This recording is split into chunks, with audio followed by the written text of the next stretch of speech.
Hey guys, okay, so here we are, week 2 of the Odyssey.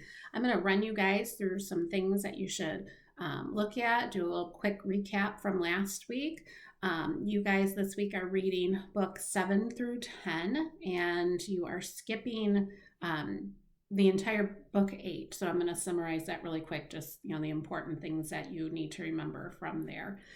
All right, so we left Odysseus. He had been found by the princess Nausicaa. He had been washed up on the beach, and we see this a lot of interference by the gods. Odysseus is very reliant on the gods, and that's one of the things I want you guys to look at. Where are the gods helping, interfering, and where is it just man's choices that are getting them into predicaments? But Odysseus, he was on his raft. Poseidon sees him and destroys his raft. And here they are. Athena helps him. He gets the immortal scarf and he's on the beach. Nausicaa is inspired by Athena as well, by the dream that she has, to go and wash the clothes.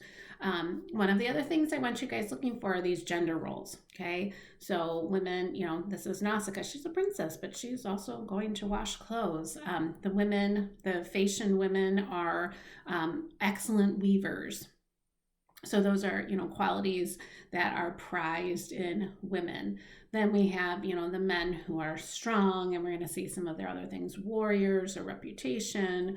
And I want you to pay attention, what are those values for men? What are the values for women? The other thing I want you guys to remember is this good woman versus bad woman kind of thing. So this bad woman, the seductress, where the good women are completely loyal. So far we see Penelope, even though we haven't read much about her, but nonetheless, we know that that's his wife, Odysseus' wife. She has remained completely loyal, even though she has all these suitors. Her husband's been gone forever, but no, she is completely loyal and chaste. We also have Euryclea, the maid. She is another example of a loyal woman. And then we'll have a lot of seductresses. Okay, so Nausicaa's going to bring Odysseus back to the palace. So here we are with book 7, and she says to him, I want you to travel behind me and my women. She thinks it would be inappropriate for them to come in together, probably because she thinks Odysseus is really handsome and probably is kind of interested in him. So she doesn't want to appear inappropriate. Anyway, so Odysseus goes to the city gates, and Athena helps him again. So she appears. I want you to pay attention to the disguises. So you should be looking for, what does Athena appear as? How does she help Odysseus?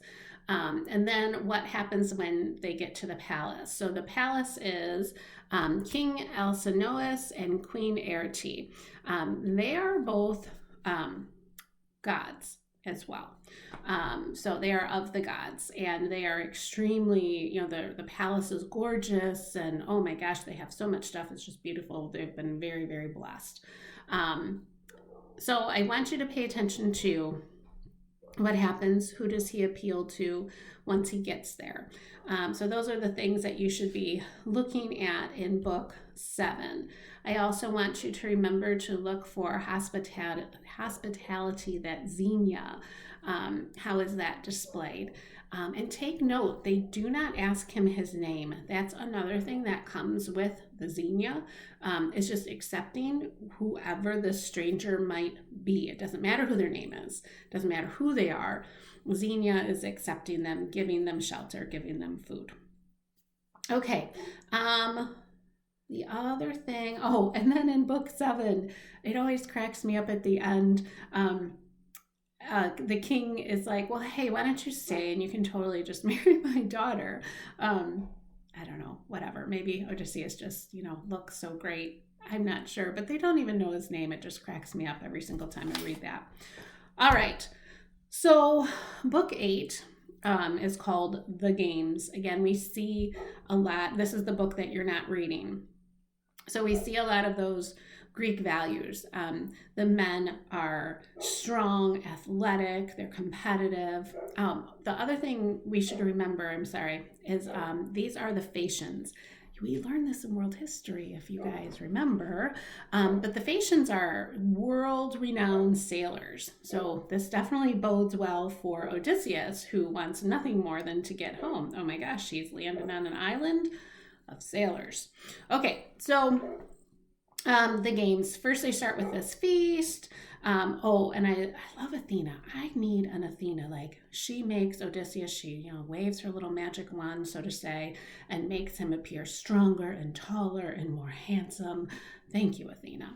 Anyways, so they go to the feast, and a bard comes, a singer, their entertainment, and he starts singing about the Trojan War. I'm just kind of peeking over here at my notes if you're wondering what I'm looking at. And he starts crying. Odysseus just starts crying. So they're like, oh, well, what's going on? Who is this guy? Still doesn't tell him his name, though. Okay, so really what you need to know from this chapter is one of Odysseus's flaws really we learn about this in this chapter. This is always where I teach it. So Odysseus is, his flaw is hubris. And hubris is, he thinks a lot of himself. He's kind of cocky. He's very overconfident. So hubris is not really a good thing. Sure, it's good to be confident, but it's not good to be overconfident. So this is a flaw that's going to get him in trouble. But in this book, because remember, we're going to flash back and see all of his journey in a minute, what he went through to get to Calypso's island. So with this hubris, we see it in the games. He restrains himself. He's challenged, come on, you think you're better than us, but he just says, no, like I'm good. I'm not going to challenge you guys. I'm not going to be rude to my host and challenge. So we see him being able to keep that under control, whereas like the old Odysseus wouldn't have been able to resist this challenge. He would have had to prove himself, and he would have had to compete. We also learn in this book that his like magic weapon, so to say, is the bow. So kind of remember that, bow and arrow. That's his thing. Okay. We also in book 8 get the story of Ares and Aphrodite. So those are gods, and it's an interesting one because again, it shows this another example of women and when they cheat, how bad things go. So Aphrodite is married to Hephaestus, and he is a cripple. He was thrown down a mountain when he was young, and well, whatever, I won't go into too many details. But end of story is that she has an affair with Ares. So she's married to Hephaestus, has an affair with Ares. And Hephaestus, he kind of figures out what's going on. So he makes this net of gold. And he says to his wife, Aphrodite, he's like, yeah, I'm going to go away for a while and, whatever, I'll be back. And he's trapping them. So then she has Ares come over, and they're in the bedroom. And Hephaestus comes in and he throws the net on them, and they can't get out. They're trapped. We won't be explicit here, but they're trapped in the bed under this net, and Hephaestus won. Now, Hephaestus is a cripple. Ares is the god of war. So this is powerful, mighty god who is trapped by a cripple. So with this, we have two things. Number one, we have another example of a woman who was disloyal, and then, what happens, and, her poor husband, but then also we have mind, wisdom wins over brawn. So that also goes with Odysseus, because, he is wise, and he's going to use his mind a lot to get out of these predicaments. Okay, hold on. Okay, sorry. Had to get the barking dog at the door. All right, so that's book 8. Okay, book 9. Book 9, he finally, like, they learn who he is. So that's good. Now, he is going to he's going to flash back in book 9, and he is going to tell his story. So here are the things you need to look for. He goes to the Sicones. I need you guys to be able to summarize that. And what you're looking for is how the men's greed got them into trouble. Then he goes to the Lotus Eaters. Again, be able to tell us what happened and tell us what happened on that island. And I need you to make sure that you remember there's something about memories, okay? So keep an eye for that one. Then he goes to the Cyclops. We already kind of knew about the Cyclops because that's Poseidon's son. So again, be able to, know the basic plot, that what's going on. And then I need you to, one of the questions I want you guys to be able to answer is that Odysseus and his men go into the Cyclops cave, and the Cyclops isn't there. They help themselves to the wine and cheese and whatever in this cave. I want to know, is that right? Was Odysseus and his men right in doing that? They say, oh, this is hospitality, but is it without permission? So I want you guys to think about that and be able to defend yourselves, whether it was right or it was wrong. Okay, so the last thing with the Cyclops that I want you guys to be able to discuss is, be able to tell me how they escape. And then I want to know, how do we see this hubris? Okay, how does this overconfidence, cockiness kind of come out in Odysseus? And this is when he is escaping the Cyclops. Okay, so be able to tell me what that is. All right, that's book 9. Okay, book 10. Book 10, they go to Aeolian Island. And on this island is Aeolus, the master of wind. He's a god. He gives him a bag of wind to take home. Again, I need you guys to be able to tell me what happens.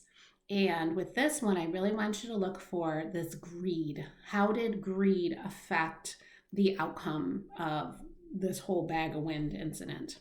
And then they go to Lastrygonian land, and this is a land of giants. So be able to tell me what happens then. And then they go to Circe's island. So a lot's packed into these books. Circe is a goddess. I want you to be able to tell me what she does to the men, what Odysseus does, and he gets help by Hermes. So be able to tell me what Hermes tells him to kind of undo this whole problem that's happening. And then what happens after? Okay, so Circe is another woman that actually Odysseus will have an affair with. So be able to tell me what's going on.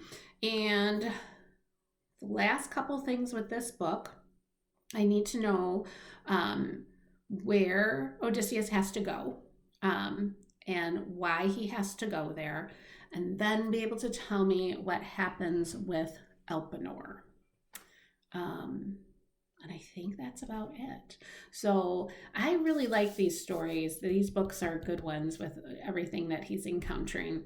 I think that's it. All right. Happy reading. Week 2. Here we go.